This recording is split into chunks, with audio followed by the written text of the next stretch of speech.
Kegiatan Musyawarah Perencanaan Pembangunan atau Musrenbang Kecamatan Ciawi, Kabupaten Bogor yang berlangsung di Resort Jambu Lewuk belum lama ini berjalan lancar. Pembangunan infrastruktur masih dominan pada perencanaan pembangunan yang diajukan untuk tahun 2025. Camat Ciawi Sutisna menyampaikan beberapa hal seperti penanganan saluran irigasi, jalan RKB, pendidikan, serta terminal.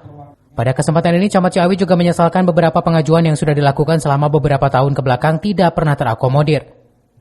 Belum masuk ini Teluk Pinang, beberapa kali diusulkan masalah luapan air yang di depan Pilar Kuda dari mulai tahun Cepot sampai tahun Ayunat dan Nabi Menerang gitu.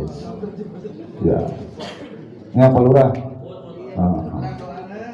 Bogor kita itu sorotan dari pusat, artinya kita itu namanya Ciawi sudah terkenal, nama Ciawi ini sudah internasional, tapi Simpang Gadok ini Simpang Ciawi ini kredit. Bagaimana caranya? Itu.